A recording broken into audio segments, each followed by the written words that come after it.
guys, welcome back to We Watch Movie. I am Mike, and another Scream script that never made it to the screen.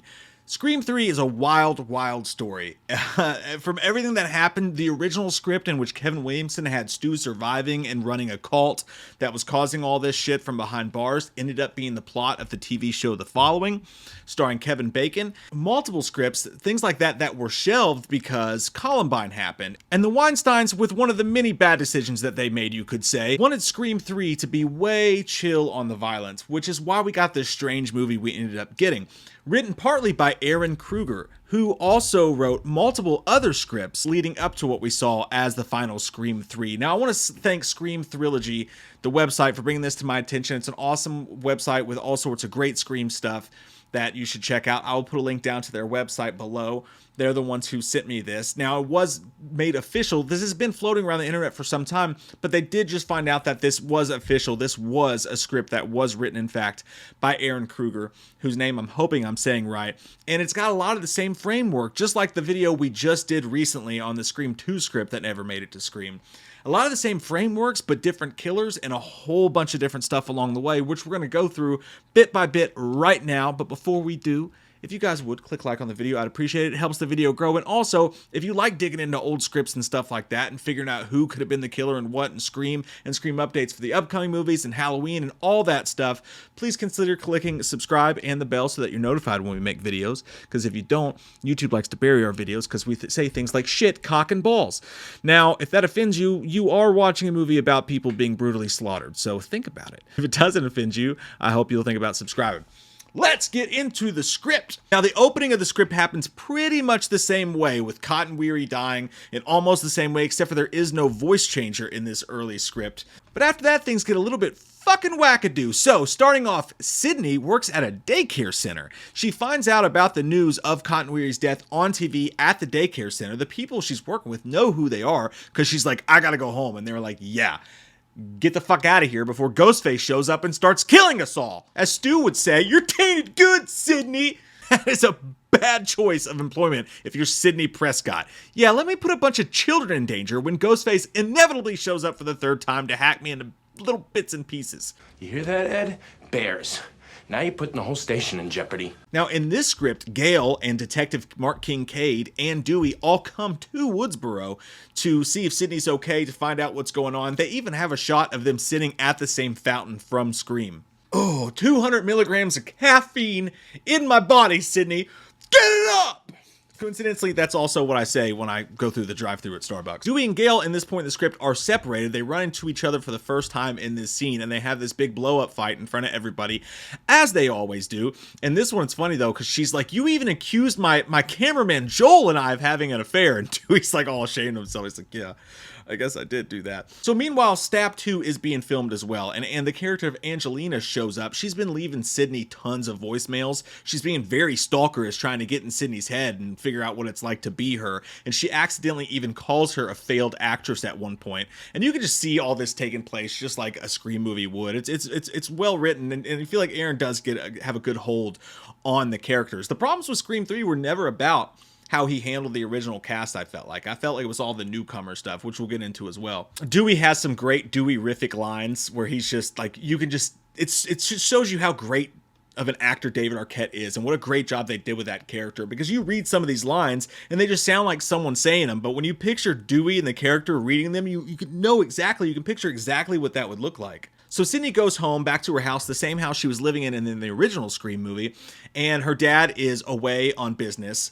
Of course, Neil's never fucking around for his kids. Sydney gets a call in this scene at her house, and boom, Ghostface shows up from the closet behind her, and they get nostalgic on us because it's the exact same, down to the T, chase scene that we had in the original Scream. She runs up the steps, she blocks the door, she even gets on her computer to call 911, the exact same way she did in 96's Scream, only this time she has a little gun. She picks up the gun, she goes towards the door, but Ghostface kicks it out of her hand, knocks her out, and kidnaps her. She's gone.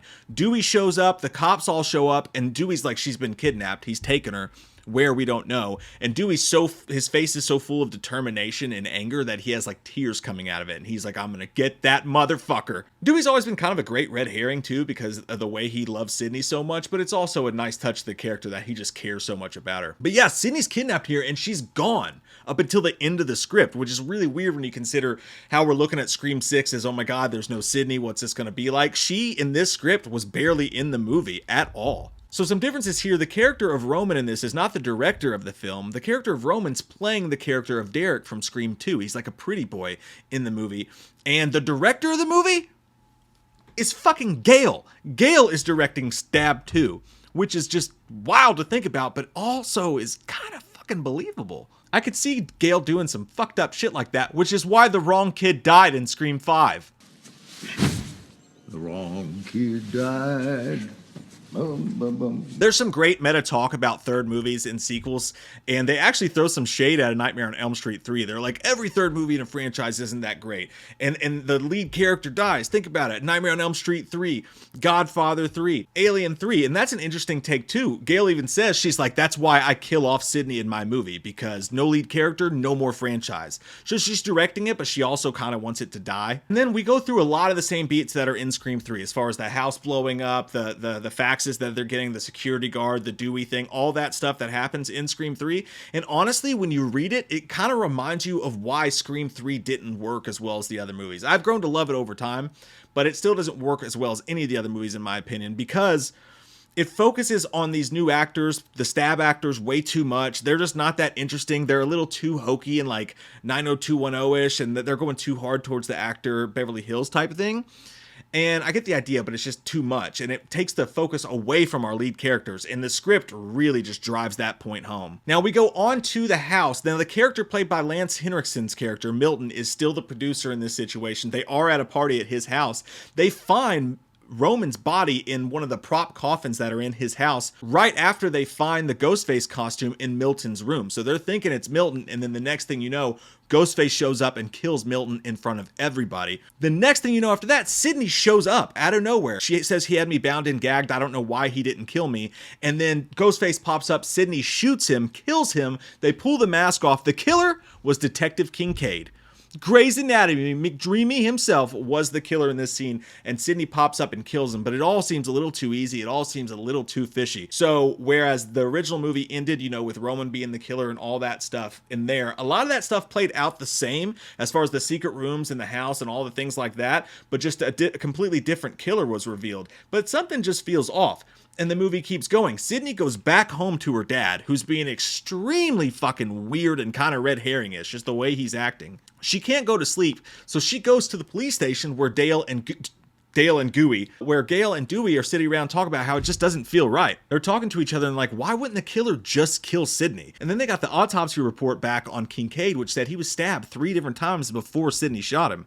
The next thing you know, Sydney walks in, they get a phone call. It's Ghostface. They star 69 it, and the motherfucking call is coming from Stu's house. Whose house?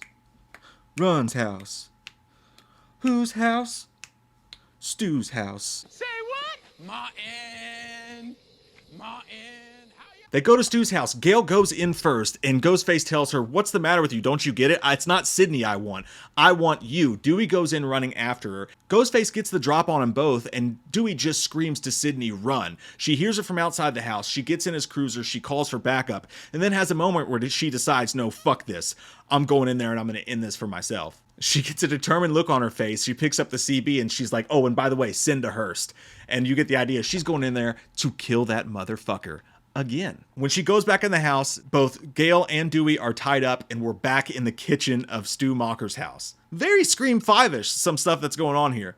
The killer tells Sydney, he's like, you should not have come back here. He reveals himself. It's Sydney's fucking dad! Neil Prescott, as many people have suspected before, is actually the killer. His motives? His whole thing is he wanted to kill Gale. This whole thing was built so that he could take Gale down, because she promised him that when she wrote her book that she would take care of him and Sydney financially. And the book got big, and he's like, he has this whole big reveal where he's like, she wrote the book, she profited off our sadness and all the things that we went through, and now a movie has come out and she's still not taking care of us. And he's like, I needed money to put you through college, Sydney, and then you left college and we still have to take care of stuff. The stuff about needing money is a little weak sauce in my opinion, but the stuff about Gail actually sort of checks out a little. And he has a little line, it's like, because she fucked me, she fucked us both. When those two little shits killed my wife, she decided she was going to defend the man who had been side fucking Marine for years. Then she writes the book, makes that movie. She promised me my just desserts. Weird line there. Cheesecake? She promised me she would help me take care of you by giving me the money I deserved. After all, she was making a living off your life story. He tries to talk Sydney into going along with his plan, and she won't do it, so he ends up knocking her out. Gail gets loose. He chases her down. They have a pretty good fight scene between him and Gail. It's pretty intense. He then shoots and seemingly kills Gail, and then the phone rings. He picks up the phone and turns around. Gail's body is gone. He picks it up, and while his back's turned, Gail shows up and stabs him in the back with like a letter opener thing and reveals that she was wearing a bulletproof vest. And she says, I guess it's my killer instincts. Then stabs him with a heart with it. He dies, and then she has to look at Sydney and be like, I killed your dad. They do the gag where he pops up one last time, as the killer always does, and then Sydney is the one to put the bullet in his head. And then at the end of the movie, Dewey and Gail get engaged, and Sydney does her whole walking off powerful into the sunset, and you just get the idea that she's better off now. I like the ending in 3 a little bit better, because in this one, you just had her do that in 2. I always thought 2 was so weird when she walks off campus, all of her friends are dead, and like this happy collective soul song's playing. It's like, this is weird. But yeah, that's the script, guys. Big differences. Totally different killer. The whole Roman character is a completely separate thing. Lots of moving around. I don't know, man. The Roman motives in reveal were pretty well done. Although I thought Roman was kind of dull himself, that reveal scene was pretty great and pretty in-depth. But this would have been pretty wild. It just makes me feel so much worse for Sydney. Like, just this brother you didn't know you even had being a killer is one thing, but your dad after everything being the killer is another. Who knows? Maybe they end up using this down the road. But, I mean, it had a lot of the same problems in the script that Scream 3 did, for sure. But it had some really cool moments in there like that. So, and I love that we went back to Stu's house. I'm going to go ahead and say, I think I would have liked to see this above the ending that we got in Scream 3. Comment down below. What do you guys think? If you had to pick right now, even though we haven't seen this movie, knowing what you know, would you have rather seen this or the Scream 3 ending that we got with Roman and all that stuff? Comment down below. Let me know. Again, thank you, Scream Trilogy, for sending this over. Thank all of you guys for taking the time to watch this. And if you like stuff like this and when you want to see more unmade scripts in the future, click subscribe and the bell. Love your fucking faces. I'll be right back. Halloween never ends. Suck my fucking dick. And I don't really care what Blumhouse fucking says. Put him in a box or suck a fucking cock. You can say he's dead, but we all know he's not. Yeah. So let's go trick-or-treating, let's go fucking drinking, let's all go rent Pumpkinhead on VHS, cause Halloween never ends, Halloween never ends, Halloween never ends, yeah.